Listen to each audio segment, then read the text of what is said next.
Hello बच्चों, कैसे हैं आप सब लोग। स्वागत है आपका हमारी आज की हिंदी की क्लास में। तो आज हम करेंगे हिंदी व्याकरण पाठ्य पुस्तक 5 का अध्याय 20 निबंध लेखन ऐसे राइटिंग। तो आज हम क्या सीखेंगे? निबंध लेखन। पढ़िए और समझिए। निबंध लेखन गद्य लेखन की एक महत्वपूर्ण विधा है। निबंध लेखन का क्षेत्र अत्यंत व्यापक है। निबंध का अर्थ होता है बंधा हुआ, अर्थात किसी विषय को क्रमबद्ध रूप में जब लिखा जाता है और निर्धारित शब्द सीमा में विचार अभिव्यक्त किए जाते हैं तब वह निबंध कहलाता है। तो बच्चों, हमें क्या पता चला निबंध लेखन किसे कहते हैं? निबंध का अर्थ होता है बंधा हुआ, अर्थात किसी विषय को जब हम क्रमबद्ध रूप में लिखते हैं और अपने विचारों को स्पष्ट करते हैं और सीमित शब्दों में स्पष्ट करते हैं, उसी को हम निबंध लेखन कहते हैं। निबंध के विभिन्न अंग। पहला, प्रारंभ, प्रस्तावना। इसके अंतर्गत विषय से संबंधित प्रारंभिक जानकारी दी जाती है। तो प्रारंभ में क्या होता है? जो आपका विषय है उसके बारे में आप प्रारंभिक यानी कि शुरुआती जानकारी देंगे। दूसरा, विषय वस्तु। इसमें मूल विषय पर 2 या 3 अवतरणों में विचार व्यक्त किए जाते हैं। तो आप इसमें क्या करेंगे? विषय वस्तु में क्या होता है कि आप इसमें जो विषय मूल विषय है उसके बारे में आप 2 या 3 पैराग्राफ में जो है विचार व्यक्त करेंगे। तीसरा, उपसंहार, समाप्ति। एक अनुच्छेद में निबंध को समाप्ति की ओर ले जाते हैं और अंत तक आते आते अपने विचारों को विराम दिया जाता है। तो बच्चों, अनुच्छेद करते करते आप जो है निबंध को समाप्ति की ओर ले जाएंगे और अंत तक अपने विचारों को आप विराम देंगे। निबंध के प्रकार। मूलतः निबंध 3 प्रकार के होते हैं। पहला, वर्णनात्मक निबंध। किसी वस्तु, स्थान, मेले, प्राकृतिक दृश्य, यात्रा आदि का वर्ण, यानी कि हमारा पहला प्रकार है वर्णनात्मक, जिसमें आप क्या बताते हैं? किसी वस्तु, स्थान, मेले, प्राकृतिक दृश्य, यात्रा का वर्णन आप करते हैं। दूसरा, विचार प्रधान निबंध। धर्म, राजनीति, ज्ञान, दर्शन आदि समस्याओं संबंधित। तो बच्चों, विचार प्रधान में क्या होता है? आप अपने विचार व्यक्त करते हैं किसमें? धर्म, राजनीति, ज्ञान, दर्शन आदि पे। तीसरा, भाव प्रधान निबंध। इस प्रकार के निबंधों में भावों की प्रधानता रहती है। अहिंसा, संस्कार, आतंकवाद, मानवता आदि विषयों की चर्चा की जाती है। तो भाव प्रधान में क्या होता है? भावों की ही प्रधानता रहती है और उसमें आप अहिंसा, संस्कार, आतंकवाद आदि की चर्चा करते हैं। निबंध लिखते समय ध्यान रखने योग्य बातें। पहला, निबंध को 4 अथवा 5 अनुच्छेदों में विभक्त करके लिखना चाहिए, यानी कि हमें निबंध के अंदर 4 या 5 छोटे छोटे पैराग्राफ लिखने चाहिए। दूसरा, उचित एवं विषयानुरूप मुहावरे व लोकोक्तियों का प्रयोग करना चाहिए। आप मुहावरे और लोकोक्तियों का भी प्रयोग कर सकते हैं। तीसरा, विराम चिन्हों का उचित प्रयोग करना चाहिए। आपके जो विराम चिन्ह है वो सही जगह पे होने चाहिए। चौथा, निबंध में रूपरेखा से भटकना नहीं चाहिए, यानी कि आपके निबंध की जो भी रूपरेखा है आपको वो टॉपिक से भटकना नहीं है, उसको हमेशा आपको क्रमबद्ध होके चलना है। आइए कुछ उदाहरण देखें। हमारे राष्ट्रीय त्योहार। तो चलिए पढ़ते हैं। भारतवर्ष विभिन्न संस्कृतियों का देश है। यहाँ पर विभिन्न प्रकार के धार्मिक एवं राजनैतिक त्योहार मनाए जाते हैं। राष्ट्रीय त्योहारों से तात्पर्य उन त्योहारों से है जो राष्ट्र की किसी विशेष गतिविधि को स्मरण करने हेतु मनाया जाता है। उत्सव मनाना मानव का जन्मजात गुण है। अपने इस गुण को मानव त्योहार मनाकर पूर्ण करता है। पर्व एवं त्योहार किसी भी देश की जीवंतता के परिचायक होते हैं। जो त्योहार पूरा राष्ट्र मिलकर मनाता है वे त्योहार राष्ट्रीय त्योहार कहलाते हैं। तो बच्चों, हमने क्या देखा? सबसे पहले यहाँ पे प्रारंभ किया गया है, थोड़ा सा इंफॉर्मेशन दिया गया है किस बारे में, कि भारतवर्ष विभिन्न संस्कृतियों का देश है और यहाँ पे विभिन्न प्रकार के धार्मिक एवं राजनीतिक त्योहार जो है मनाए जाते हैं। और साथ में ही क्या बताया गया हमें? दूसरा फिर पैराग्राफ स्टार्ट कर दिया गया जिसमें क्या बताया गया कि जो त्योहार पूरा राष्ट्र मिलकर मनाता है उसी को हम राष्ट्रीय त्योहार कहते हैं। हमारे राष्ट्रीय त्योहार गणतंत्र दिवस, स्वतंत्र दिवस एवं गांधी जयंती है। गणतंत्र दिवस 26 जनवरी को स्वतंत्र भारत का संविधान लागू होने के उपलक्ष्य में मनाया जाता है। राष्ट्रपति भवन के बाहर राजपथ पर राष्ट्रपति द्वारा तीनों सेनाओं से सलामी लेना, परेड, विभिन्न झांकियां, रात्रि को विभिन्न सांस्कृतिक कार्यक्रम आदि इस पर्व की विशेषताएं हैं।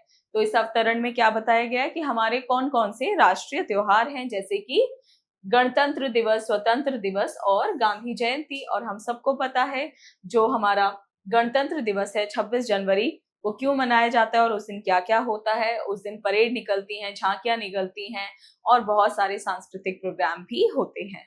स्वतंत्रता दिवस 15 अगस्त 1947 को हमारे देश स्वतंत्र हुआ था और इसकी याद में यह पर्व प्रत्येक वर्ष मनाया जाता है।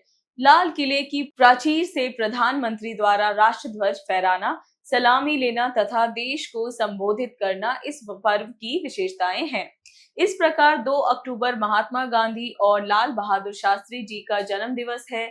यह दिवस इनको श्रद्धांजलि देने के रूप में मनाया जाता है। अतः ये सभी पर्व हमारे लिए अत्यंत विशेष महत्व रखते हैं।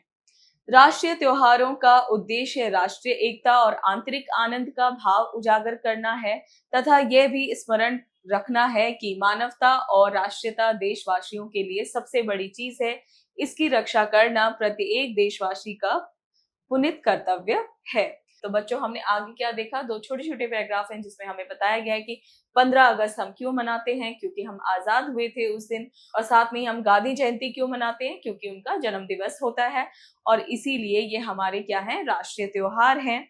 और आखिर में क्या है, इसका समापन दे रखा है जिसमें हमें बताया गया है क्या, कि मानवता और राष्ट्रीय देशवासियों के लिए सबसे बड़ी चीज होती है और इसकी रक्षा करना प्रत्येक देशवासी की पुनीत कर्तव्य होता है।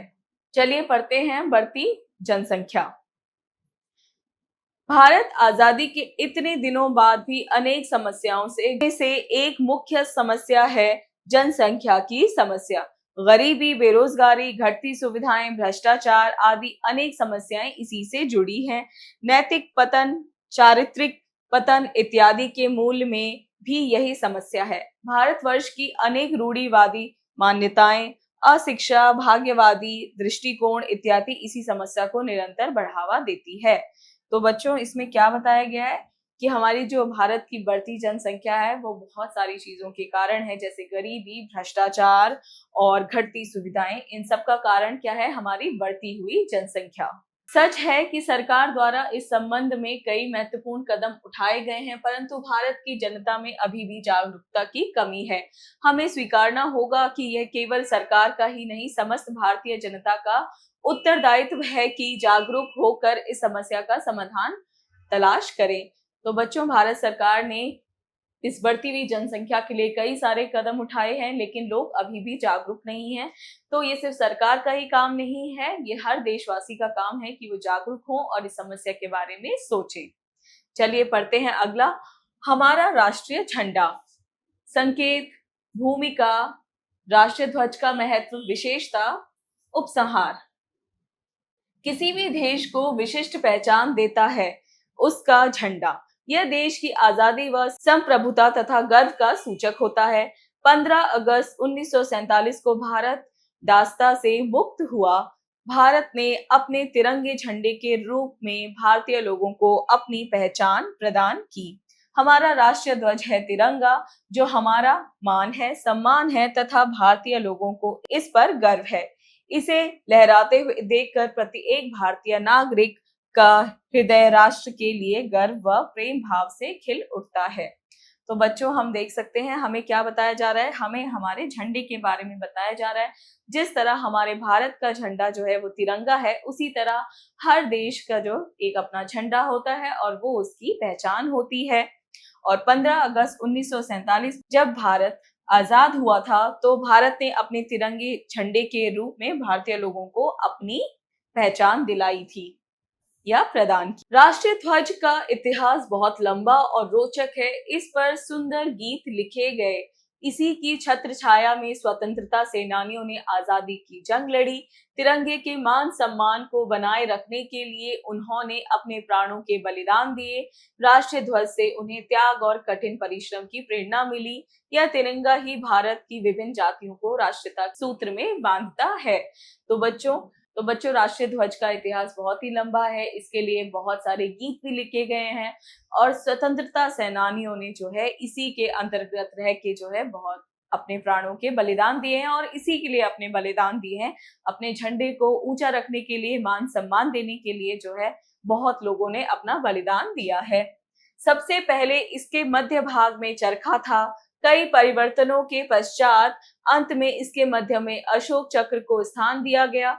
यह चक्र न्याय तथा शांति का प्रतीक है। यह चक्र गहरे नीले रंग का है तथा इसमें 24 तीलियां हैं। यह हमें अपने कर्तव्य और धर्म की याद दिलाती है।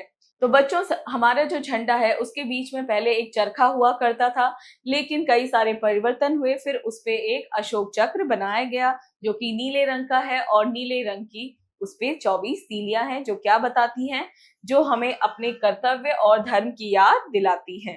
राष्ट्रीय ध्वज में 3:2 के अनुपात में लंबाई व चौड़ाई की 3 समानांतर पट्टियां होती हैं। तीनों पट्टियां अलग अलग रंगों की होने के कारण इसे तिरंगा कहा जाता है। यह आकार में आयतकार होती हैं। सबसे ऊपर वाली केसरिया पट्टी त्याग की भावना व साहस का प्रतीक है। मध्य की सफेद पट्टी शांति की भावना तथा ईमानदारी का और नीचे की हरे रंग की पट्टी हरियाली तथा समृद्धि का प्रतीक है।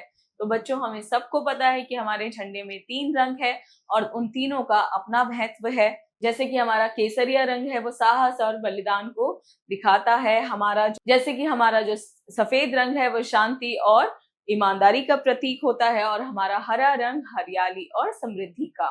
राष्ट्रीय ध्वज का अपमान प्रत्येक भारतवासी का अपमान है और यह दंडनीय अपराध भी है। राष्ट्रीय शोक की स्थिति में इसे आधा नीचे कर दिया जाता है। 15 अगस्त और 26 जनवरी को इसे मुख्य इमारतों पर फहराया जाता है। तो बच्चों, जो 15 अगस्त आता है और 26 जनवरी आता है, इसी के टाइम इसे मुख्य इमारतों जैसे लाल किले में फहराया जाता है। आइए पुनरावृत्ति करें। निबंध लेखन गद्य विधाओं में से महत्वपूर्ण विधा है। निबंध का अर्थ बंधा हुआ अर्थात किसी विषय को क्रमबद्ध एवं निर्धारित शब्द सीमा में विचार अभिव्यक्ति है। अभ्यास कार्य, लेखन कार्य, राइटिंग स्किल्स यानी आप लिखेंगे। दिए गए विषयों पर निबंध लिखिए। तो बच्चों, आपको कुछ टॉपिक्स दे रखे हैं, आपको उनपे जो है निबंध लिखना है। जैसे कि क ऋतुराज बसंत, आप किसके ऊपर लिखेंगे? ऋतुराज बसंत, हमारी बसंत ऋतु के बारे में लिखेंगे कि क्या होता है बसंत ऋतु में, ये कब आती है, ये मार्च में आती है, मई तक रहती है, चारों तरफ हरियालियां होती हैं, फूल खिलते हैं। तो इसी तरह की आप इंफॉर्मेशन जो है ऋतुराज बसंत में लिखेंगे। ख मेरी पहली रेल यात्रा, तो आप अपनी पहली रेल यात्रा का अनुभव जो है यहाँ लिखेंगे। आपने क्या क्या देखा, कैसे आप ट्रेन पे चढ़े, कैसे आपने ट्रेन ढूंढी अपने लिए, आप जैसे ही चढ़े आपको कैसा फील हुआ, कैसे वहां पे बैठने की सीटें थी, क्या आपने वहां पे खाया, क्या आप वहां पे आपने किस तरीके का अनुभव किया, आप जो है वहां पे अपने अनुभवों को लिख देंगे। क समय का सदुपयोग, यहाँ पे आपको क्या लिखना है? अपने टाइम का जो है सही उपयोग, सही यूज लिखना है। टाइम हमें क्या करना चाहिए? हमें सुबह जल्दी टाइम से उठना चाहिए, अपना टाइम टेबल भी बनाना चाहिए, हमें सारे काम अपने टाइम से करने चाहिए। अगर हम ऐसा नहीं करें तो हमें किस तरीके का नुकसान होता है, और अगर हम अपने टाइम का सदुपयोग करें तो हमें किस तरीके के फायदे होते हैं। आप क्या करेंगे? आप ये सब यहाँ लिखेंगे। घ परिश्रम का महत्व, यानी कि मेहनत का इम्पोर्टेंस। हमारी लाइफ में परिश्रम क्यों जरूरी होता है, हमें क्यों करनी चाहिए, मेहनत का फल क्यों कहते हैं कि मीठा होता है। आपको यहाँ पे सब परिश्रम के बारे में लिखना है। परिश्रम किस तरीके से करते हैं, जो परिश्रम नहीं करता है उन्हें क्या नुकसान झेलने पड़ते हैं, और जो व्यक्ति परिश्रम करता है उसे किस तरह से जीवन में सफलता प्राप्त होती है, आप अपने शब्दों में यहाँ व्यक्त करेंगे। प्रेरणादायक मूल्य, समय सभी का आता है, इसलिए अच्छे समय का इंतजार करना चाहिए, धैर्य नहीं खोना चाहिए। तो बच्चों, हमेशा क्या कहते हैं? समय सभी का आता है और अच्छे समय का इंतजार करना चाहिए। आपको पेशेंस नहीं खोनी चाहिए, धैर्य नहीं खोना चाहिए। इसी के साथ बच्चों, आपका ये पाठ हुआ पूरा। मिलते हैं अगली क्लास में।